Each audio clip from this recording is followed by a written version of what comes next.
Qu'est-ce que la déglutition? Alors, la déglutition, c'est l'action d'avaler. D'avaler des aliments après la mastication, d'avaler, de déglutir des boissons et surtout de déglutir sa salive, ce qui est l'action la plus fréquente pour l'être humain. Il existe deux types de déglutition. Une déglutition primaire et une déglutition secondaire. La déglutition primaire, c'est la déglutition de l'enfant sans les dents. Elle présente des caractéristiques qui lui sont propres, en particulier le passage de la langue entre les arcades qui n'ont pas encore de dents, donc des mâchoires supérieures et inférieures, et surtout, et c'est ce qui nous concerne le plus pour le déglutix, un joint hermétique qui est fait par les lèvres de façon à réaliser ensuite dans la bouche un vide intrabuccal.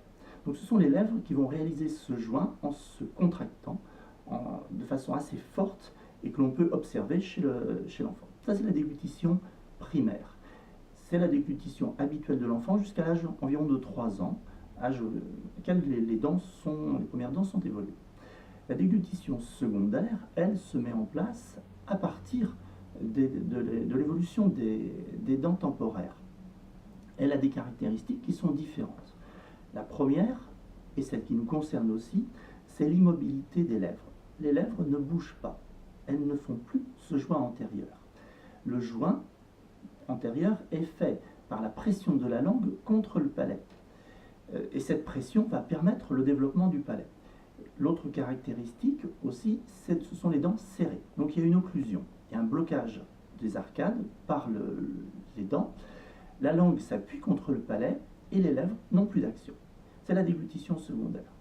Chez un certain nombre d'enfants, il n'y a pas le passage de la déglutition primaire à la déglutition secondaire. Diverses choses peuvent l'en empêcher, en particulier la succion du doigt d'une sucette. Et dans ce cas-là, avec la présence de dents, on ne va plus parler de déglutition primaire, mais de déglutition dysfonctionnelle. Ça ne représente plus la fonction telle qu'elle devrait être avec les dents présentes. Cette déglutition dysfonctionnelle, qui est le sujet principal pour le déglutix, cette déglutition dysfonctionnelle a des conséquences.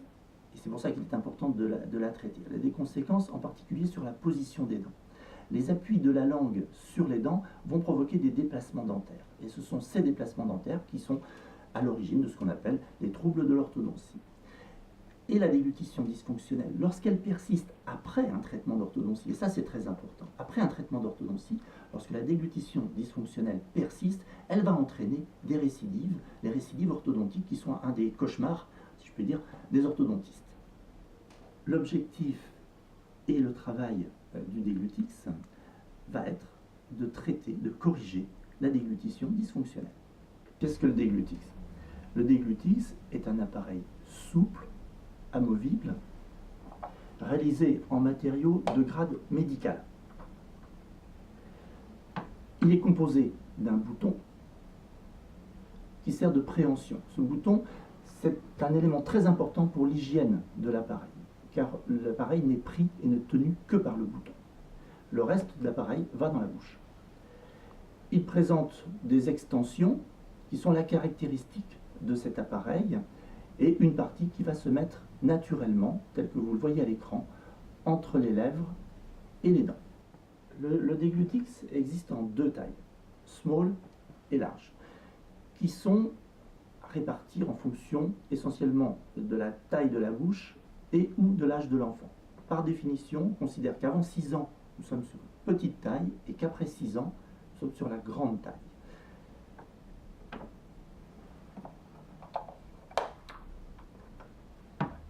On voit ici la différence de taille existant entre les deux.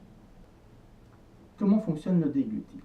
Assez simplement, lorsqu'il est dans la bouche du patient, de l'enfant, le déglutix empêche les lèvres de se fermer complètement. Il n'est plus possible de réaliser le joint hermétique dont j'ai parlé dans la déglutition primaire. Le patient, enfant, doit alors trouver une autre façon pour avaler sa salive et naturellement, la langue va se placer contre le palais et réalise ainsi de façon spontanée la déglutition secondaire. L'objectif du déglutix étant de permettre au patient d'acquérir de façon automatique, sans prise de conscience, cette déglutition secondaire pour pouvoir l'automatiser. Combien de temps faut-il porter le déglutix? C'est un appareil simple pour lequel on demande un port d'environ 30 minutes par jour. Le déglutix travaille sur l'automatisation. Il s'agit d'acquérir un nouveau réflexe. Pour ça, il est essentiel qu'il soit porté alors que l'enfant a une activité cérébrale autre.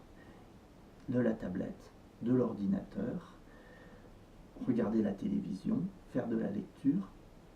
Ce sont ces activités qui vont accaparer son attention et qui vont permettre au déglutix de faire rentrer ce nouveau réflexe qui deviendra ensuite la déglutition secondaire. Combien de temps faut-il pour obtenir des premiers résultats? Les résultats sont assez rapides en fait à obtenir. Entre 1 et 3 mois après le début du port régulier, hebdomadaire, du déglutix, on a un changement de comportement qui est visible lorsqu'on demande à l'enfant de déglutir. Comment nettoyer le déglutix? Tout à l'heure, j'ai insisté sur la notion d'hygiène avec ce bouton qui est une particularité de l'appareil, de façon à ce que les doigts n'aillent pas dans la bouche. C'est très important. Cet appareil doit être nettoyé tous les jours, avant la mise en place dans la bouche et après l'avoir porté. Brosse à dents et dentifrice sont les éléments nécessaires et suffisants. On peut, une fois par semaine, tremper le déglutix dans un bain de bouche de façon à éliminer la plaque dentaire qui n'aurait pas été enlevée par la brosse à dents.